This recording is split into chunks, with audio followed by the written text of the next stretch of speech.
하나님께서 우리에게 주신 말씀은 출애굽기 3장 12절부터 15절까지 있는 말씀입니다. 우리 이 말씀을 함께 읽어 올립니다. 하나님이 대답하셨다. 내가 너와 함께 있겠다. 내가 이 백성을 이집트에서 이끌어낸 다음에 너희가 이 산 위에서 하나님을 예배하게 될 때에 그것이 바로 내가 너를 보냈다는 증표가 될 것이다.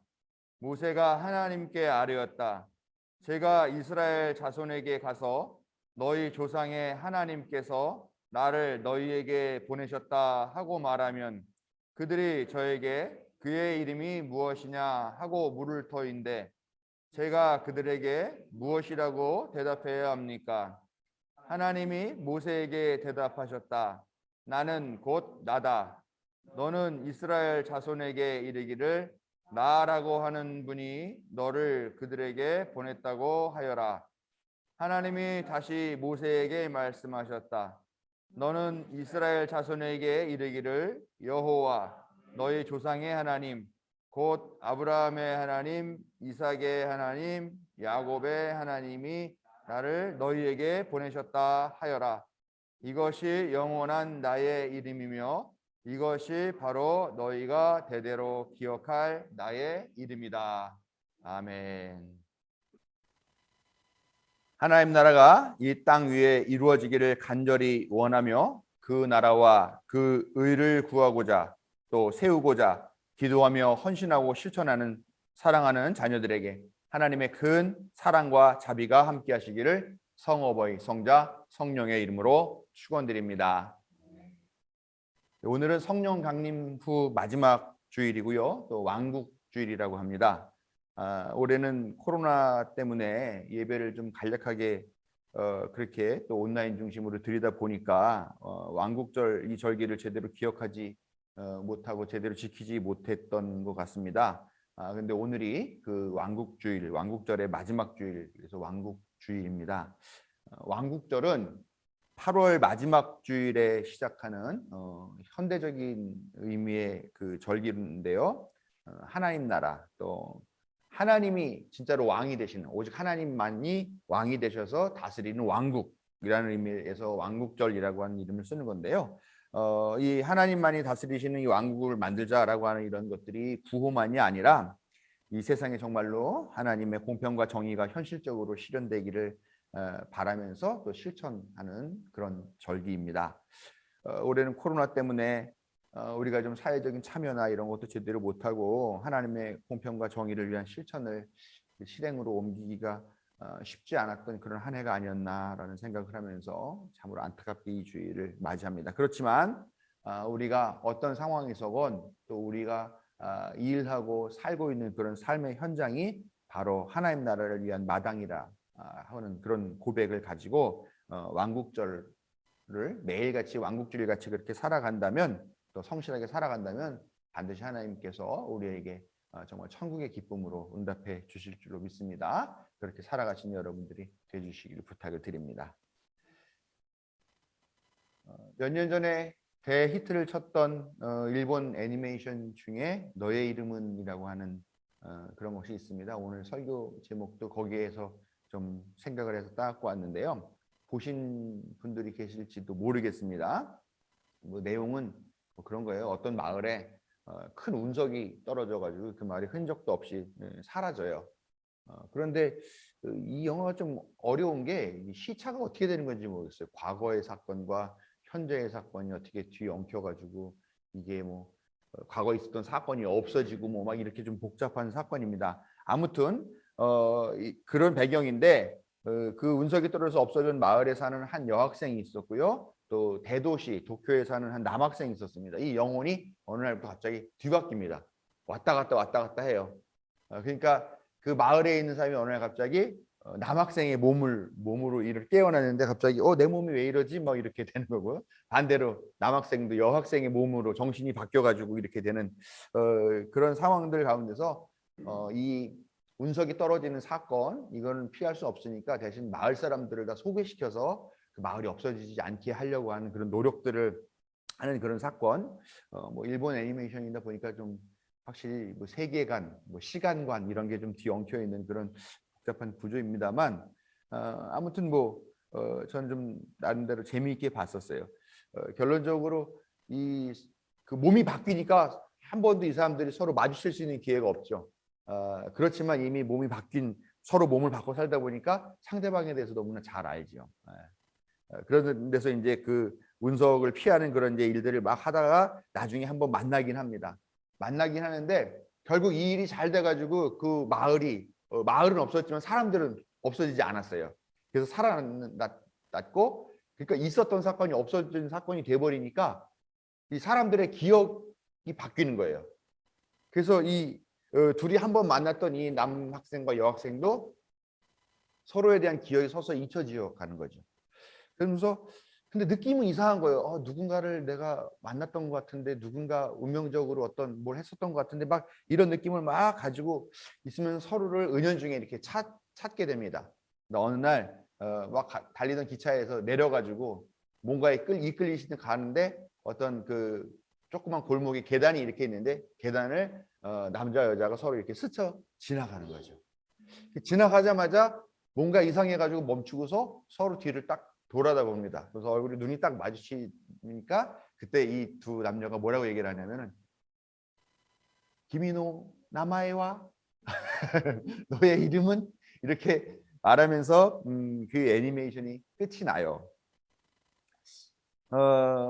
서로 만나게 되었을 때 잘 알지만 기억이 지워진 그런 상황에서 두 사람이 만나게 되었을 때 제일 먼저 묻는 게 뭐였냐? 바로 너의 이름을 묻더라라는 겁니다. 이름이라는 게 뭘까 하는 생각을 한번 해봅니다. 이름은 이르다라고 하는 그런 명사에서 나온 동사에서 나온 명사형이죠.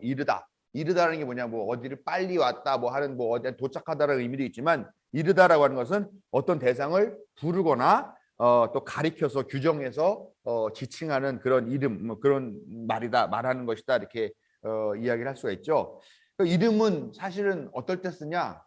부를 때 사용하죠. 예, 현서봐, 예, 비나 하고 주로 부를 때 사용하는데 왜 부름이라고 안 하고 이름이라고 할까?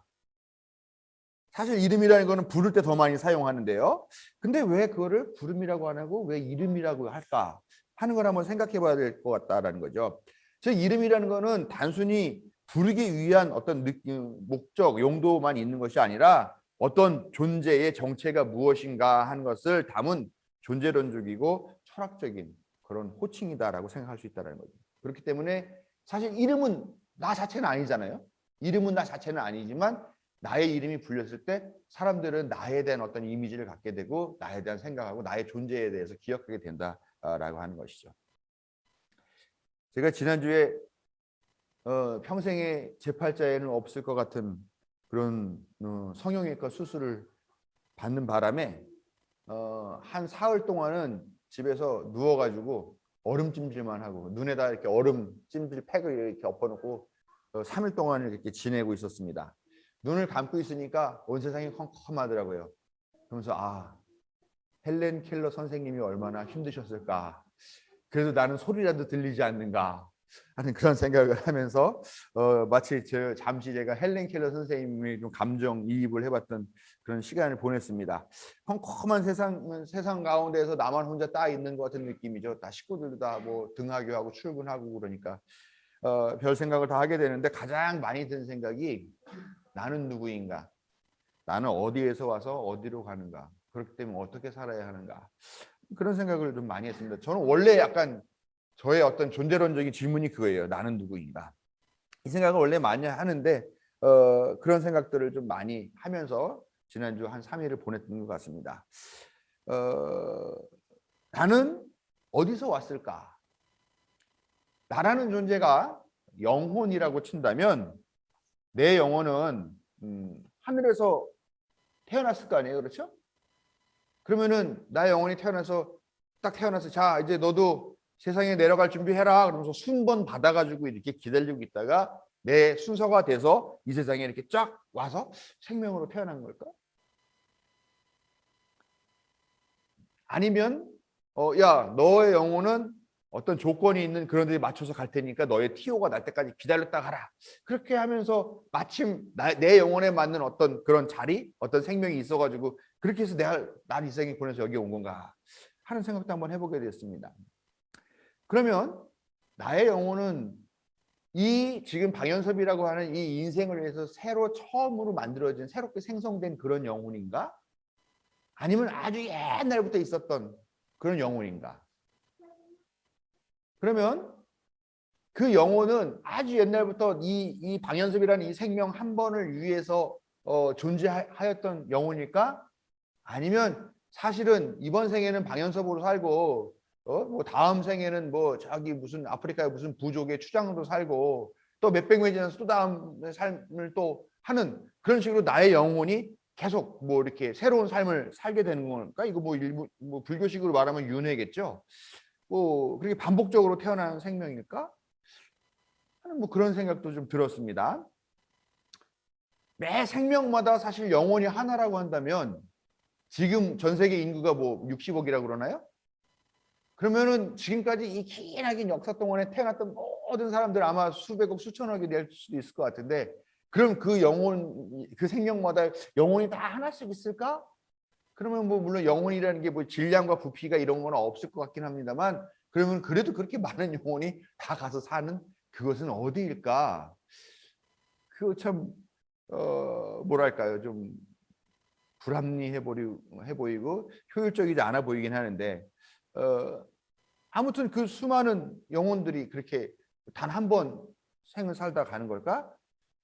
그 영혼들은 다 어디 어떤 공간에 어떤 시간에 존재하는 걸까? 하는 그런 좀 뜬금없는 생각들을 좀 제가 해봤습니다. 또 나는 왜 태어났는가? 혹시 영혼으로만 존재하던 그 시절에 막 내가 하나님께 하나님 나 좀 태어나게 해주세요. 태어나게 해주세요. 나도 사람 되고 싶어요. 막 이렇게 해서 졸라서 혹시 내가 이 세상에 태어난 걸까? 아니면 영혼이라는 것은 만들어지면 내가 원하건 원하지 않건 무조건 생명으로 태어나야 하는 그런 법칙이 있는 걸까? 또 어디서 어떤 존재로 태어나든 그것이 어떤 계획과 섭리에 의한 것인가 아니면은 우연에 의한 것인가? 그러니까 내가 방연섭으로 태어난 게 필연적이고 어떤 섭리와 계획에 의한 것이냐? 아니면 우연히 내가 태어나서 방연섭이라고 하는 존재가 된 것인가? 하는 생각? 아니면 그냥 순번대로 그냥 착착착착 태어나는 건가? 뭐 이런 생각도 한번 해보게 되었습니다. 제가 만약 미국의 아리조나나 뭐 뉴저지나 뭐 캘리포니아나 뭐 몇 가지 아는 주가 없네요. 네. 이런 곳에서 제가 뭐 제임스나 뭐 아니면 클라크나 뭐 로버트나 뭐 어떤 곳에서 어떤 이름을 가진 사람으로 태어났든 뭐 아프리카의 대륙에 아니면 동남아나 유럽의 어떤 그곳에서 어떤 이름을 가진 그런 사람으로 태어났다 하더라도 그 존재는 여전히 나인가? 똑같은 나인데 단지 환경이 다르기 때문에 다르게 인식하는 것뿐인가? 그러니까 내가 제임스로 태어나도 나는 나이고 한국에서 방연섭으로 태어나도 여전히 나는 나이고인가? 비슷한 생각으로 만약에 내가 정지수라는 여자와 결혼하지 않고 다른 여자랑 결혼을 해서 아이를 낳았다 하면 그 아이는 여전히 비니와 혁이일까? 아니 비니와 혁이라는 이름은 아니지만 그 영혼들일까? 이런 생각도 했습니다. 오늘 제 생각이 너무 복잡하죠. 쓸데없고. 네. 아직 끝나지 않았습니다. 내가 졸라서 태어난 것인지 어떤지는 모르지만 영문도 모르고 저는 대한민국이라는 나라에 부유하지 않은 집안의 남자로 태어났습니다. 근데 이것이 과연 축복일까 아니면 폭력일까? 신의 축복일까 신의 폭력일까 하는 생각도 한번 해보게 된다라는 것이죠. 어떤 사람은 유력한 인종의 부유하고 또 유력한 그런 집에서 건강한 남자로 태어나서 모든 것을 다 갖는 그런 사람들이 있습니다. 그렇지만 또 어떤 사람은 차별받는 인종의 또 문제 많은 그런 민족의 또 거기에 가난한 집안에서 장애를 가진 여성으로 태어나는 사람도 있다라는 것이죠. 반면에 아주 부유하고 유력한 집안에서 태어나지만 그의 삶이 아주 고달프고 힘겹고 우울한 그런 삶을 사는 사람들도 있을 것이고요. 아주 그 누구도 비교할 수 없을 만큼 그런 열악한 상황에서 태어난 사람이 있다 하지만 또 그 사람은 정말 매일 하루하루를 즐겁고 행복하게 사는 그런 사람들도 있을 수 있겠다라는 생각을 한다는 거죠. 아무튼 이런 모든 것들은 누가 정하느냐, 어떤 힘에 의해서 결정이 되고 어떤 원칙에 의해서 결정이 되느냐. 그리고 여기에 대해서 우리는 저는 그런 데 가고 싶지 않습니다. 저는 그런 삶을 살고 싶지 않습니다. 저는 그런 생명으로 태어나고 싶지 않습니다. 라고 반대하거나 저항할 수 있느냐. 그리고 그 결과가 지금 혹시 나의 지금의 삶이냐. 아니면 그런 반항이 받아들여지지 않기 때문에 살고 있는 이 삶이 지금 나의 삶이냐. 라고 하는 이런 장황한 생각들이 떠올랐습니다. 그리고 제가 사흘 동안 열심히 곰곰이 생각을 해본 결과 그 생각들에 대한 대답은 뭐냐? 뭘 것 같아요? 알 수 없다. 모른다. 그걸 내가 어떻게 하냐? 네. 죽음은 알까? 근데 죽음 이후의 세계가 지금 나의 이런 기억을 고스란히 가지고 가는 죽음 이후의 세계일지 아니면 전혀 완전히 다른 존재를 거듭나는 또 다른 그러니까 그것조차도 알 수 없는 전혀 알 수 없다. 나의 인생은 결국은 알 수 없는 것이 인생이구나. 나의 출발점과 나의 끝 어떻게 살 것인지 알 수 없는 것이다라는 그런 생각을 하게 되었습니다. 대답을 찾을 수 없는 이런 질문 속에서 나라고 하는 방현섭이라고 하는 이런 존재의 의미와 나의 정체성 그리고 지금까지 살아온 인생은 어떤 의미를 가질 수 있을까 하는 생각을 해보는 거죠. 모른다라고 말하면 알 수 없다라고 말한다고 하면은 정말 그냥 인생은 알 수 없는 거니까 그냥 복불복 도 아니면 뭐 이렇게 살아가야 하는 것인가? 에? 로또 절대 안 맞아. 그러나 한 번 맞으면 인생 대박이야. 이런 식으로 살아가야 되는 것인가? 제 이름이 모방성이고 어질 연자에 빛날 수 없자를 쓰는 이름입니다. 근데 뭐 어질고 빛나는 사람이던가요, 제가?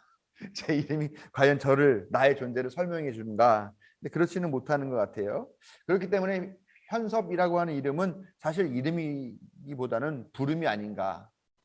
그렇기 때문에 나는 다른 이름이 나의 존재를 설명할 수 있는 나의 존재를 이룰 수 있는 그런 다른 이름이 필요하지 않나라는 생각을 합니다. 근데 이런 것들은 저뿐만이 아니죠. 여러분들도 마찬가지죠.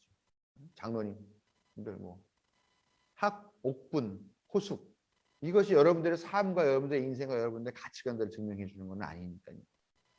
그런데 하나님이 우리에게 한 이름을 제시해 주십니다. 그 이름은 오늘 읽은 말씀대로 나는 나라는 이름입니다.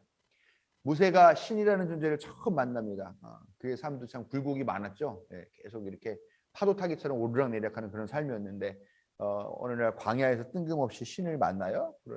뜬금없이 만난 것도 신기한데 또 그 신이 뜬금없이 사명을 줍니다. 그래서 그 뜬금없음을 거절하려고 했는데 이 신이 놔주질 않아요. 계속 아주 끈질기게 물고 늘어집니다. 그래서 도대체 당신이 어떤 신이냐고 사람들이 물으면 내가 뭐라고 얘기해야 됩니까? 그렇게 물으니까 그 신이 자기 이름을 얘기하는데 뭐라고 얘기하느냐? 나는 나다. 하나님이 자기 이름을 설명하는 게 이제 두 번 나오죠. 나는 나다라고 얘기하고 맨 마지막 절에도 여호와, 이삭의 하나님, 아브라함의 하나님, 이삭의 하나님 이렇게 나오죠. 여호와라고 하는 말 자체가요. 그 여호와의 대문자 이응, 우리 한국식으로 말하면 히읗, 이응 이렇게 한 것이 뭐냐면 히브리어에서 첫머리 글자만 딴 거예요. 우리가 뭐 예를 들면 버스 카드 충전 그러면 버카충 뭐 그러는 것처럼 거기도 앞 글자만 자음만 따가지고 한 거예요. 근데 그 자음을 무슨 말을 땄냐? 나는 나다라고 하는 말에 자음만 딴 거죠. 그리고 거기다 모음을 적당히 붙여서 여호와라고 부르는 거예요. 그러니까 여호와나 아니면 나는 나다라는 게 사실은 같은 출발점이 있는 말이죠. 나는 나라는 이름은 내가 원래부터 그렇게 있던 존재야 라고 하는 그런 의미이기도 하죠. 나는 원래부터 그렇게 있었던 그냥 원래 그런 존재야 라고 하는 의미이기도 합니다. 그러나 또 한편으로 생각해 보면요. 나는 나의 가고자 하는 그런 방향으로 계속해서 끊임없이 나아가고 있는 존재야. 나는 아직 규정이 되어 있지 않은 존재야. 나는 계속 바뀌는 존재야라고 생각할 수도 있다라는 것이요. 그렇기 때문에 그게 아직 규정될 수 없는 그냥 나는 나일 뿐이다라고 이야기를 하는 이름이라는 것이죠. 즉 근원이 있어요. 그렇지만 머물러 있지는 않고 주체적으로 자기의 의지를 가지고 변화할 수 있는 그런 존재임을 의미하는 말이다라는 것이죠. 그 어떤 것을 흉내내거나 또 누군가를 따라하는 모방하는 그런 존재가 아니라 그냥 어떤 존재? 그냥 나야. 나. 하나님은 그냥 나야 라고 말씀하시는 그런 분이시다는 거죠. 그렇기 때문에 나라고 하는 것은 어떤 모습으로 나아가고 만들어져가는 과정. 그러니까 나라는 존재는 사실은 끊임없이 열려있고 움직이고 변화하는 존재라고 하는 것, 바로 그런 과정이 나는 나라고 하는 이름에 담겨있는 그런 의미가 아니겠느냐라는 것이죠. 하나님은 어떤 분이십니까? 하나님은 정의롭고 평화로운 그런 본질을 가지신 분이시죠. 그 본질은 변함이 없습니다. 그러나 그렇다고 해서 하나님이 언제나 똑같은 모습으로 그 똑같은 자리에만 머물러 계시느냐라는 겁니다. 그러나 절대 그렇지 않죠. 계속 변화하고 또 이 세계가 변화하는 거에 맞춰서 그 자신의 모습을 대응하면서 계속 변화하는 모습으로 우리와 대화하시는 분이시다. 그렇기 때문에 우리가 하나님은 이런 분, 하나님은 저런 분, 하나님이 이런 모양, 저런 모양 비유적으로라도 그렇게 규정할 수가 없는 분. 나는 나이신 분이라는 것입니다. 족장 시대에 하나님은 부족을 지키시는 분이었었어요. 근데 왕정 시대로 넘어오면서는 왕과 그 백성을 지키시는 분으로 모습을 바꾸셨습니다. 또 포로로 끌려가 있는 시대는 어떻습니까? 하나님이 무능히 보였습니까? 아니죠. 이 땅으로 끌려왔는데 우리가 엉뚱한 나라에 끌려왔는데 여기도 하나님이 계시네. 그러면 하나님은 온 세계에 다 계시는 그런 분이신가 보구나. 팔레스틴이라는 그런 지역을 떠나가지고 온 우주의 주인이신 분이구나 하는 그런 분으로 또 나타나셨다라는 것이죠. 또 신약 시대에는 어떻게 나타나셨습니까? 신약 시대에는 예수라고 하는 청년의 모습으로 나타나셨죠. 남미에서는 억눌린 원주민과 노동자들을 해방시키는 그런 분으로 나타나셨고요. 북미에서는 세계 대전을 일으키는 그런 전쟁 유발자들을 응징하는 아주 강력한 파워로 그 모습을 나타내셨죠. 유럽에서는 어떻습니까? 철학으로 인간을 깨우치고 또 그 철학을 통해서 성숙시키는 그런 어떤 지성의 모습으로서 하나님이 나타나셨고요. 아시아에서는 다양한 방식의 삶을 사는 사람들의 정신세계를 위로하는 어머니와 같은 모습으로 나타나셨죠. 가부장제 사회에서는 강력한 아버지의 모습으로, 또 모계 사회에서는 따스한 어머니의 모습으로, 또 성소수자에게는 무지개의 하나님으로, 그렇게 다양한 모습으로 하나님이 나타나셨다는 겁니다. 정신없이 오늘 살아가고 달려가고 있는 이런 오늘날에는 어떤 모습이냐? 또 다양한 어떤 그런 동심원들, 비가 올 때 호수에 막 빗방울이 떨어지면 다 많은 동심원들이 생기는 것 같은 그런 다양한 것들을 수용하고 하나로 합하시는 그런 동심원 같은 모습으로 지금은 우리와 마주하고 계시다라는 것입니다. 그래서 하나님의 이름은 다른 그 무엇으로 표현할 수 없고 그저 나는 나다. 스스로 계시는 분이시다. 하나님은 하나님이시다라는 그런 이름으로밖에 표현할 수 없고 그것이 가장 정확하고 적당하고 적확한 그런 표현이라는 것이죠. 하나님은 레위기 19장 2절을 통해서 우리에게 뭐라고 말씀하시냐? 너희의 하나님인 나 주가 거룩하니 너희도 거룩해야 한다 라고 말씀하십니다. 이 권면 혹은 명령의 말씀을 오늘 말씀에 빗대어서 읽어보면 너희의 하나님인 나 주의 이름이 나는 나다이니까 너희의 이름도 나는 나가 되도록 해야 한다. 이렇게 읽을 수 있지 않을까라고 생각합니다. 하나님이 생명 평화라는 그런 존재의 근원은 잃지 않으면서도 끊임없이 변화하고 대응하고 새로운 모습으로 이 시대와 함께 오셨던 것처럼 우리도 생명 평화라고 하는 그 가치는 잊어버리지 않고 지키면서 우리의 인생을 개척해 나가고 변화에 대응하면서 성장, 성숙해 가야 하는 존재라는 것이죠. 그것이 바로 우리 인생의 의미이고 우리가 가져야 할 이름이라는 것입니다. 존재와 인생은 확정된 것도 아니고 고정된 것도 아닙니다. 나는 누구냐라고 하는 질문은 나는 나다 라고 하는 하나님의 대답을 통해서 여전히 성장하고 있고 또 성숙을 향해 나아가는 자유롭고 변화무쌍한 존재라는 것을 깨닫는 데까지 나아가야 할 것입니다. 아직 완성되지 않은 존재, 여전히 성장하고 성숙해지는 존재, 그 끝을 알 수 없는 존재, 과정 중에 있는 존재가 바로 너는 누구냐? 너의 이름은? 이라고 하는 그 질문의 답이라고 저는 그렇게 고백을 합니다. 우리는 그저 하나님의 자녀라는 사실을 확신해야 합니다. 그리고 하나님이 나는 나다라고 하신 것처럼 우리 역시 나는 나다라고 고백하며 우리의 삶과 마주해야 할 것입니다. 그것이 달콤할 수도 있지만 또 때로는 자신과 외부를 향한 힘겨운 투쟁이 될 수도 있습니다. 그러나 이런 노력들을 통해서 우리는 나는 나라는 하나님의 이름을 얻을 수 있게 되는 것입니다.